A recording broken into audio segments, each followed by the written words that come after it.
सादर जय जिनेन्द्र। आचार्य मानतुंग विरचित श्री भक्तामृत स्तोत्रम श्लोक नंबर 17। श्लोक लाभ सर्व रोग निवारक। इस श्लोक का उच्चारण करने से सभी प्रकार के रोग, उसकी पीड़ा, उसका दर्द सभी दूर हो जाते हैं।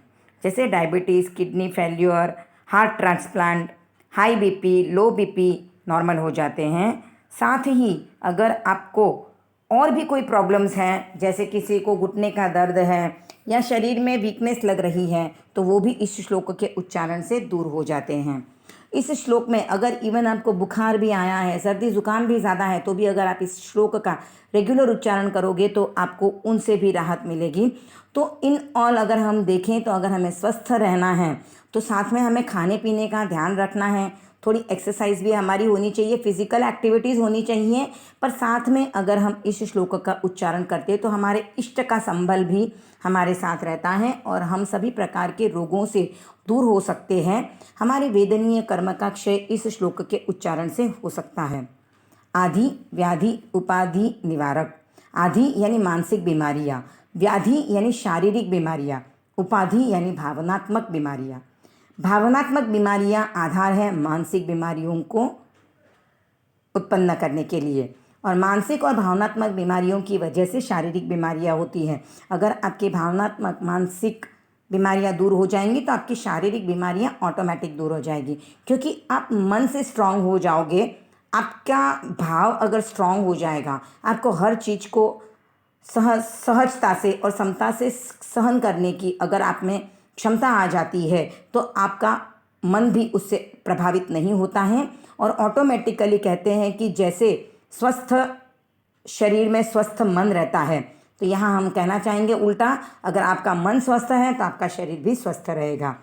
आपका भाव स्वस्थ, आपका मन स्वस्थ, आपका शरीर स्वस्थ, और ये सब होने के बाद आपका मानसिक संतुलन तो बनना ही है। आपकी थॉट प्रोसेस भी बैलेंस हो जाएगी और आप हर स्थिति को जो जैसा है उसको स्वीकार करने के लिए कैपेबल हो जाओगे। इस वजह से आपका कॉन्फिडेंस, आपकी दृढ़ता और भी अच्छी हो जाएगी और आप हर परिस्थिति का, हर रोग का, हर तकलीफ का अच्छी तरह से डट कर मुकाबला कर पाओगे, या उसको सहन करने की आप में क्षमता आ जाएगी। क्योंकि हम मनुष्य हैं तो हमारे वेदना आनी है, वेदनीय कर्म हमने जैसे बांधे हुए रहेंगे तो वो हमें भोगना ही है। पर अगर उन्हें हम संभाव से, सहजता से भोगते हैं तो नए कर्मों का हमारे बंधन नहीं होगा और हमें उससे जो तकलीफ होने वाली है या नए कर्म जो बंधने वाले हैं उनको हम रोक पाएंगे। तो इस श्लोक का उच्चारण आपको स्वस्थ रहने में, हर तरह से स्वस्थ रहने में मदद करेगा। भावनात्मक स्वास्थ्य, मानसिक स्वास्थ्य, शारीरिक स्वास्थ्य आपको इस श्लोक के उच्चारण से प्राप्त होगा। पद्यमय अर्थ। इस पद्यमय अर्थ को इस वीडियो में इस उद्देश्य से ऐड किया गया है कि आपको भक्तामृत के मूल श्लोक का अर्थ सरल हिंदी शब्दों में याद रह सके। आपको इस पद्यमय अर्थ को याद नहीं करना है, आपको भक्तामृत का मूल श्लोक ही याद करना है।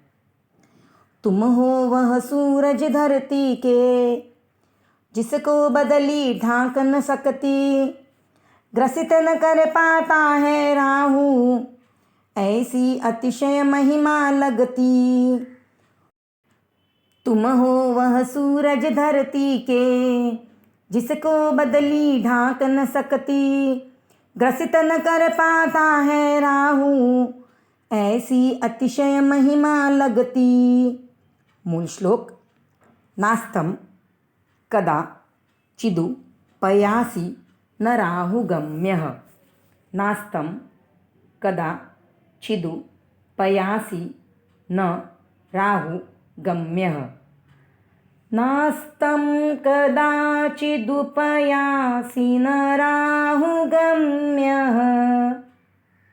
स्पष्टीकरोषि सहसा युगपज्जगन्ति। स्पष्टीकरोषि सहसा युगपज्जगन्ति। स्पष्टीकरोषि सहसा युगपज्जगन्ति। नाम्भो धरोदर निरुद्ध महाप्रभावः। नाम्भो धरोदर निरुद्ध महाप्रभावः। नाम्भोधरोदरनिरुद्धमहाप्रभावः सूर्यातिशायी महिमासि मुनीन्द्र लोके सूर्यातिशायी महिमासि मुनीन्द्र लोके सूर्यातिशायी महिमासि मुनीन्द्र लोके नास्तं कदाचिदुपयासि न राहुगम्यः स्पष्टीकरोषि सहसा युगपज्जगन्ति नाम्भोधरोदरनिरुद्धमहाप्रभावः सूर्यातिशायी महिमासि मुनीन्द्रलोके नास्तं कदाचिदुपयासि न राहुगम्यः स्पष्टीकरोषि सहसा युगपज्जगन्ति नाम्भोधरोदरनिरुद्धमहाप्रभावः सूर्यातिशायी महिमासि मुनीन्द्रलोके।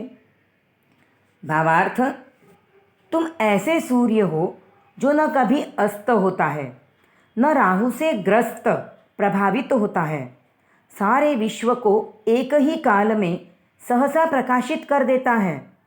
तुम्हारा यह महाप्रभाव बादलों से भी निरुद्ध है, रुद्ध नहीं होता, आच्छादित नहीं होता।